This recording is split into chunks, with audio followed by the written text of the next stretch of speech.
भाई गुरु की दया से बोलो लाइट।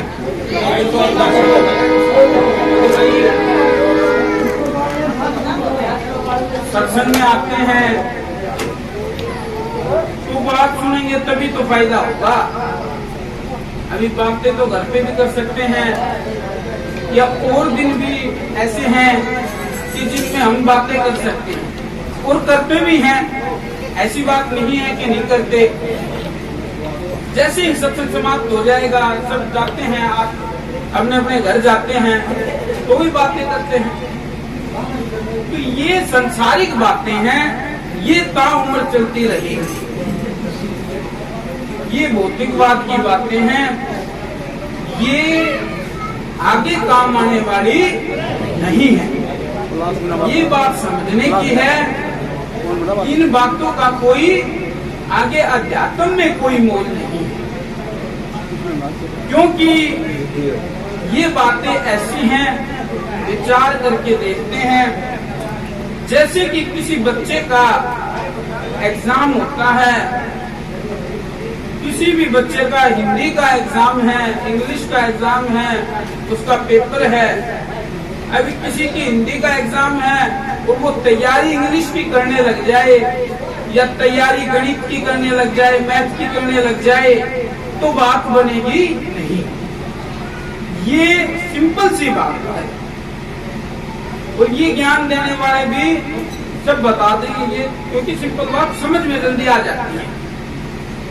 ऐसे ही सत्संग की बात, सत्संग में बैठते हैं तो सत्संग का ज्ञान अगर समझते हैं, संतों की बात अगर समझते हैं, संतों की बात सुनते हैं, तो वो बात अध्यात्म में काम आएगी, वो बात हमारे जीवन में आगे काम आएगी।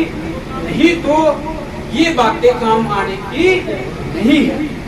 ये तो विचार करने की बात है, क्योंकि संतों ने संदेश दिया है, संतों ने इशारा किया है कबीर साहिब की बात की तरफ। कबीर साहिब की बात से ही इस जीव का उद्धार हो सकता है, जीव का भला हो सकता है। कबीर साहिब की बात कहते हैं भी, ऐसी भूली सट दर्शना और सकल संसार, कबीर हमारे शब्द बिना कोई न उतर पार।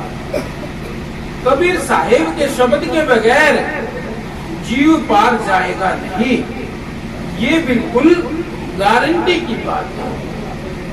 जैसा कबीर साहिब ने अपने साथ में दावा किया है, ऐसा दावा कहीं देखने को, कहीं सुनने को कभी मिलता नहीं है। अगर कोई गारंटी लेता है, कोई दावा करता है, तो उस बात पर हमारा विचार करने का भी फर्ज बनता है, क्योंकि विचार जब करते हैं तभी इंसान कहलाने के हम असली हकदार हैं। कहते नारी पशु कुल पशु वेद पशु संसार, मानुष काम को जानिए जहाँ का हृदय विचार। मनुष्य वही है जिसके हृदय में विचार है। विचार हम करेंगे संतों की वाणियों पे, तभी इंसान कहलाने के हम असली हकदार हो पाएंगे। तो गुरु की दया से आज हम संतों की वाणी सुन रहे हैं सत्संग में बैठ के, तो उन पे हमें विचार करना है।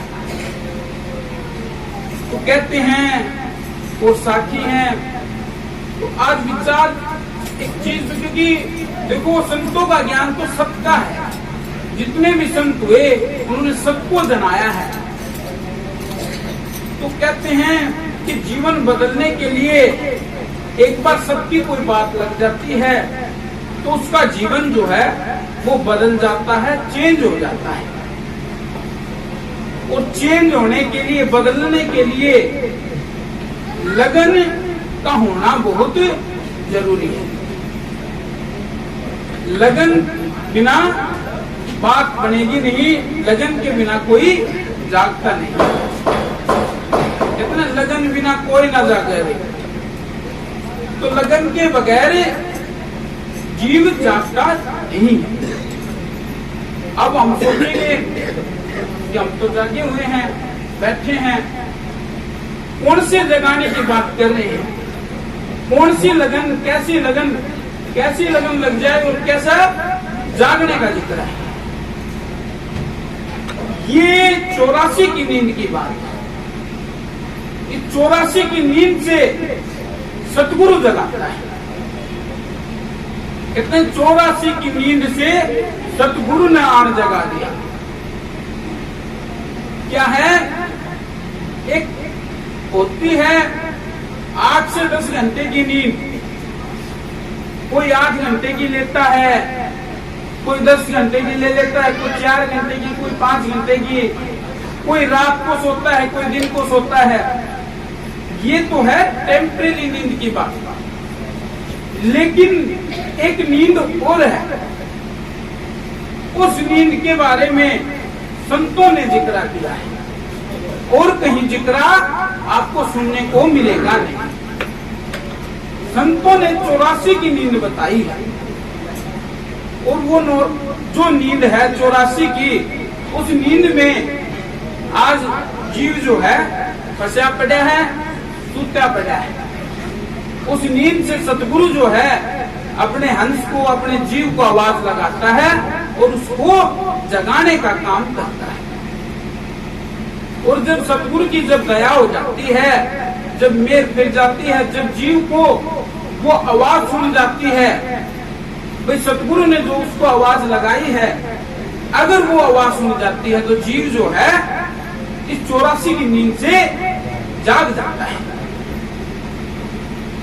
तो संतों का तो उद्देश्य यही है, ज्ञान यही है कि भी इस 84 से, इस भवसागर से इस जीव को पार उतारना, भवसागर से पार लगाना।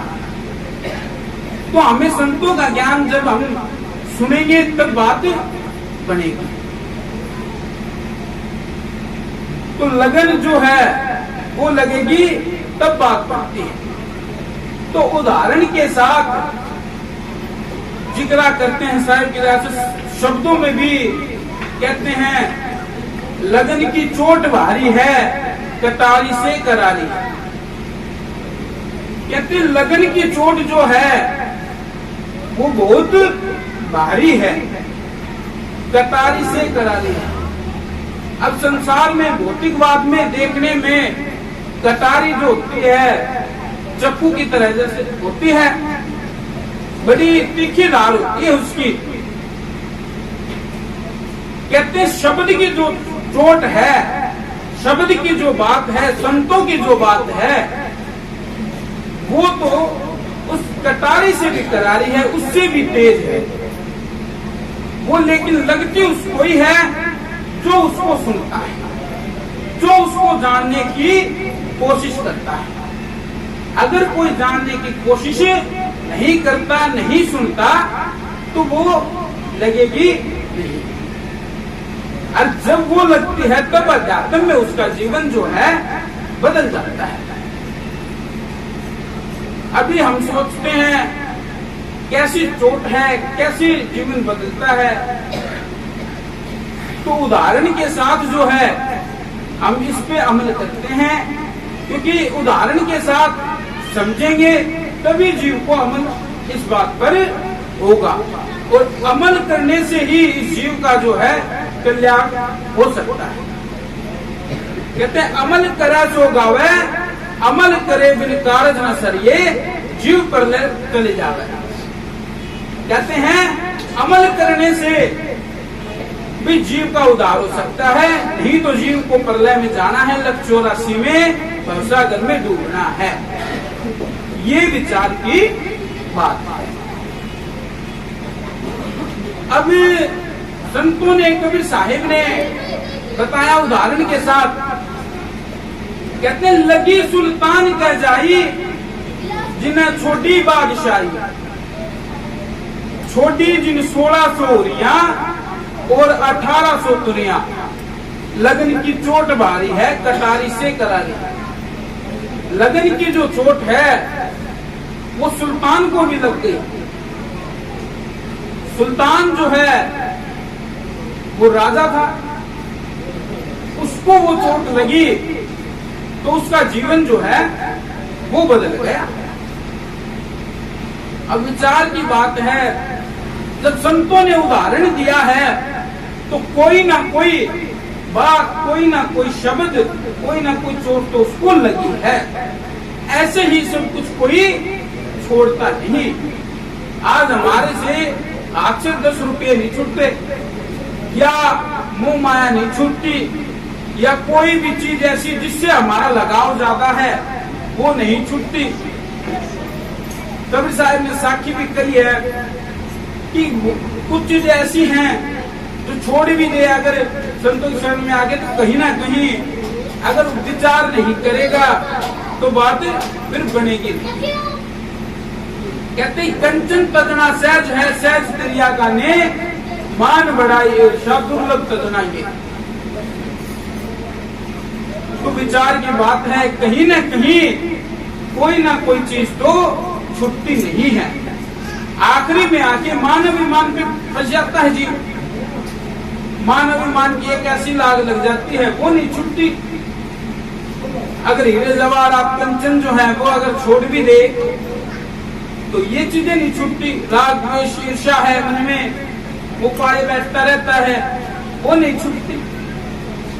और तब तक ये चीजें जो है ये चोर का काम करती हैं। सही चीज को जो है, सही बुद्धि को, सही विचार को इंसान के अंदर आने नहीं देती। कहते 5 चोर तेरे घर में लुटे, तू बूंदू रहा सोई। कि है कबीर सुनो भाई साधो, जान बूझ बुद्धि कोई। दम लिखा पाछे घड़िए न रख कोई। कहते 5 चोर जो हैं तेरे घर को लूट रहे हैं और तू बूंदू रहा सोई। जीव जो है बूंदू होके, बेवकूफ होके सोने लग रहा है दिन रात 84 की नींद में, लेकिन उसको इस चीज की खबर नहीं है। किस चीज की खबर नहीं है? उसको ये मान बैठा है यहाँ तेरा जन्म हो गया है, यहाँ सब कुछ परमानेंट है, यही है सब कुछ, जोड़ ले, ये कर ले, वो कर ले, तेरा काम तेरे से चल जाएगा। ऐसी विचारे मन में पाड़े बैठता है, लेकिन ऐसा नहीं। संतों की बात पर विचार करने में दर्द होता है। दर्द क्यों होता है? विचार की बात है। दर्द जो है, मन की बात जब छूटती है तो दर्द होता है। संतों की शरण में आते हैं तो मन की बात जो है वो संत दूर करते हैं, बिसराते हैं और जीव को सही सत्य तत्व के बारे में जनाते हैं। वह सत्य को मान, सत्य तत्व को जान। सत्य को जानेगा तभी तो बात बन पाएगी, तभी 84 की नींद से ये जीव जो है ये जाग पाएगा। ये बात जो है ये मन में दर्द करती है, क्योंकि मन की जो बातें हैं वो इसको बड़ी बातें हैं। असली बात को फिर ये जान नहीं पाता। तो गुरु की दया से विचार करते हैं, सुल्तान को जो क्या बात थी भी जो उसको लगी, जिसके कारण उसने अपना राजपाट जो है वो त्याग दिया, वो छोड़ दिया। कहते हैं सुल्तान जो था, राजा के एक बांदी हुआ करती थी। ऐसे तो बहुत सारी बांदी थी, लेकिन एक जो बांदी थी वो साफ सफाई का काम कर रही थी वहां। तो राजा का राज सिंहासन था भाई। राजा का राज सिंहासन साफ करने की भी जिम्मेवारी थी। जहाँ राजा बैठता था, फैसले सुनाता था, तो साफ सफाई करते करते बांदी के एक दिन विचार आ गया क्योंकि जब राजा बैठता था तो फैसले सुनाता और कहता, उसका प्रभाव देख के बांदी के मन में ऐसा आ गया कि इस पे बैठ के देखा जाए कि कैसा महसूस होता है, कैसा फील होता है इस राज सिंहासन पे बैठने के बाद। बांदी के मन में आया तो वो उस राज सिंहासन के ऊपर बैठ गई। राज सिंहासन पे बैठी तो वहां कोई राजा का सेवादार था जो वही गेट के ऊपर खड़े होके अपनी सेवा दे रहा था, ड्यूटी दे रहा था, चौकीदार जिसे बोलते हैं। उस चौकीदार की जो है उस बांदी के ऊपर नजर पड़ जाती है। बांदी को देखता है कि वो जो बांदी है ये तो राज सिंहासन पे बैठ गई, ये राज सिंहासन तो भी राजा का है, ये कैसे बैठ गई। तो उसने क्या किया, वो भाई दौड़ा दौड़ा जाता है राजा के पास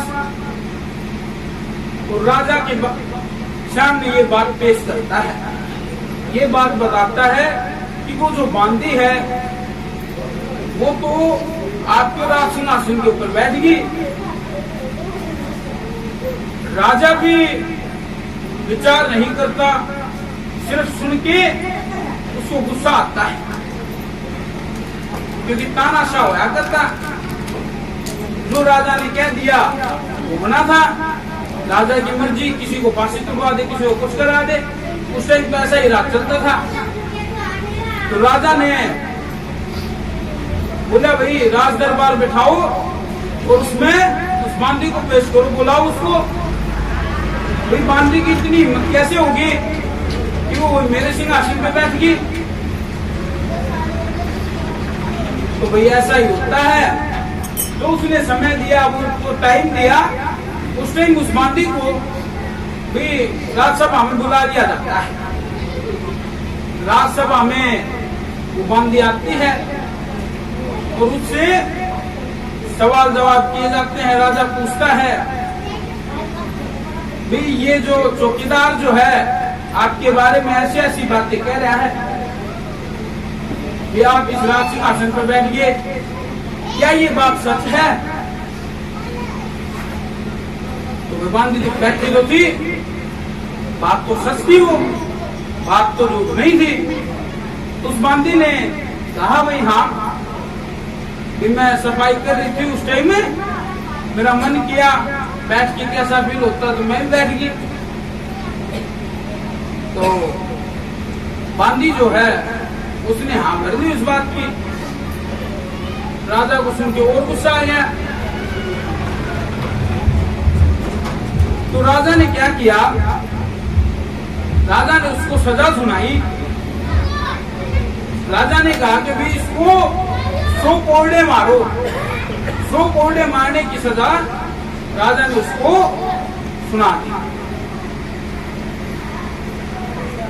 तो वही राज्यसभा में ही उसको सजा देने लगे। सभा लगी हुई थी, काफी लोग बैठे हुए थे, राजा के फैसला सुना। कई लोग खुश भी हुए कि राजा ने सही फैसला सुनाया, इसने गलत किया। सब अपने अपने विचार वहां राजा से कह रहे थे, सब आपस में बात कर रही। क्या किया,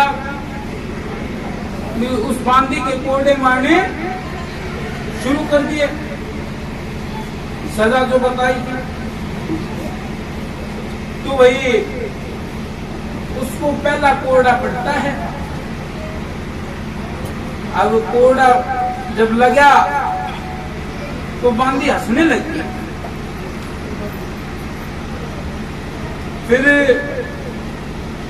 उस बांदी को दूसरा कोड़ा मारा गया।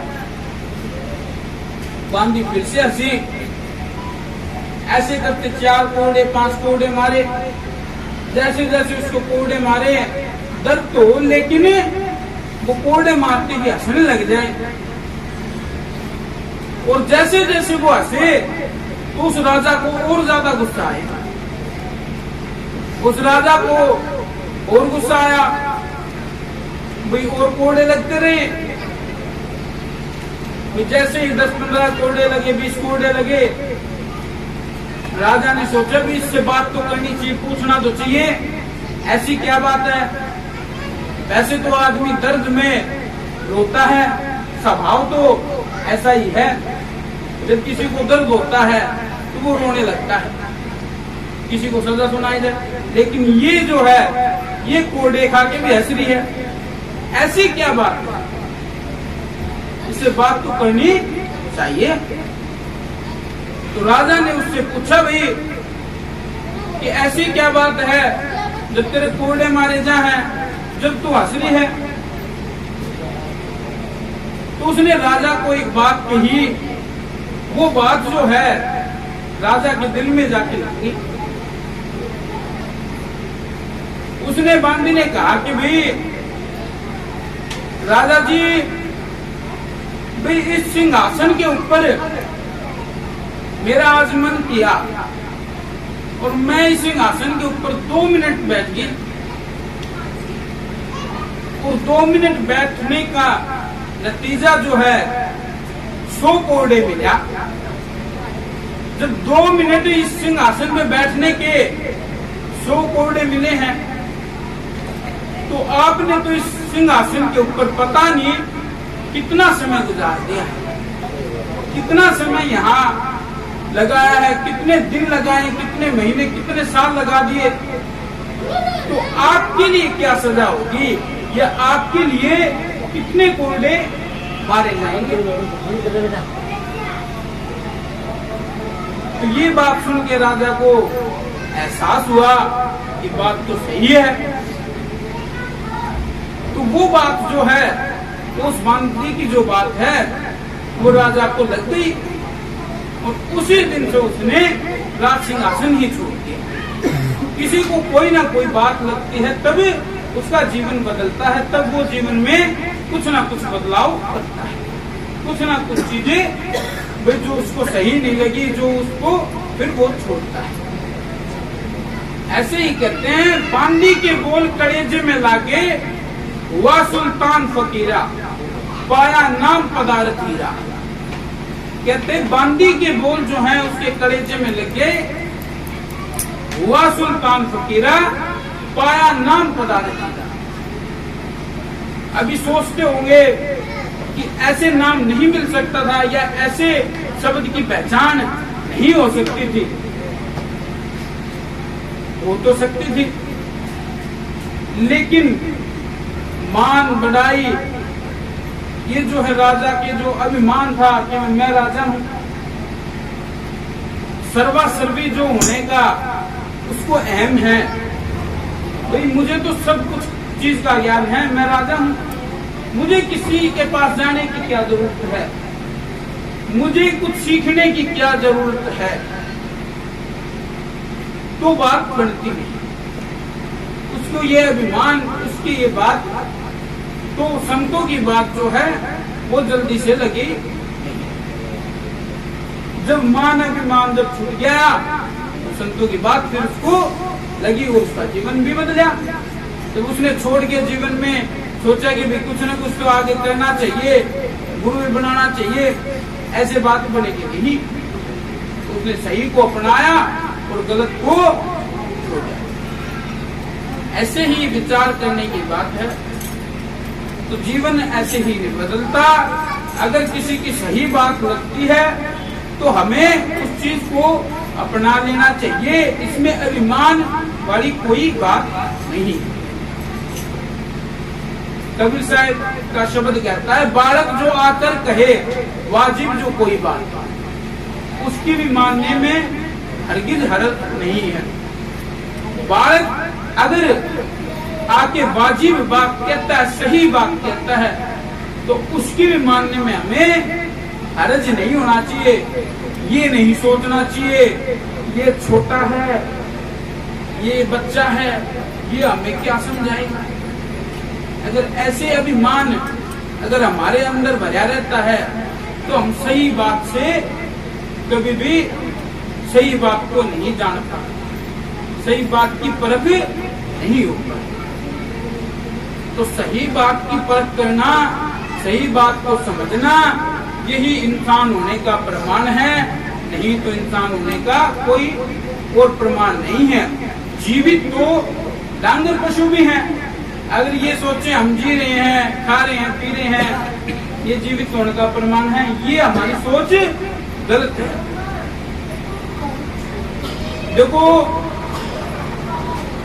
खाना पीना, बच्चे पैदा करना, सो जाना, अगर यही काम करते हैं, जीवन में इससे आगे कभी सोचा नहीं, इससे आगे कभी समझ नहीं रखी, तो बात बनती नहीं। फिर ये समझो उस जानवर के अंदर और हमारे अंदर ये जो मनुष्य चोला जो मिला, उत्तम चोला मिला है, इसका फिर कोई अर्थ नहीं है। कबीर साहब ने कहा है, हीरा सा जन्म गवाया भजन बिन बावरे। ये जो मनुष्य जन्म है, ये हीरा जन्म बताया है। कहते हीरा जन्म गवाया भजन बिना बावरे। कहीं भी आप संतों का इशारा देख लो, भजन शब्द नाम की तरफ ही संतों का इशारा होगा, क्योंकि इसी से इस जीव की गति हो सकती है। सच्चे नाम से, सच्चे शब्द से, सार शब्द से ही इस जीव की गति मुक्ति प्राप्त होगी। ये विचार की बात है। साहिब की दया से इस बात पर विचार हमें करना चाहिए। तो आज समय को देखते हुए इतना ही, बाकी आप विचार करो भाई। शब्द वाणी सुनते हैं, सिर्फ सुना या फिर गाया तो फिर कोई फायदा नहीं है। विचार करेंगे तभी बात बनेगी। कहते गावन ये क्यों ना मिनु अन गाए से दूर, जिन गाया विश्वास से ताके संग हजूर। जो विश्वास से गाता है, ये नहीं है ये अच्छी तर्ज में गाता है, ये अच्छा बजाता है, ये अच्छी लय में गाता है, ये इस चीज से क्या है आम जनता को मतलब हो सकता है, लेकिन उस मालिक को इस चीज से मतलब नहीं है।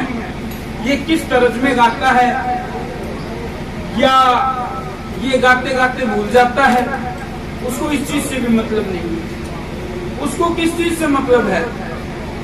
जो संतों ने बात बताई उस बात के ऊपर चला, जो इसकी करनी जो है वो जो की तो है।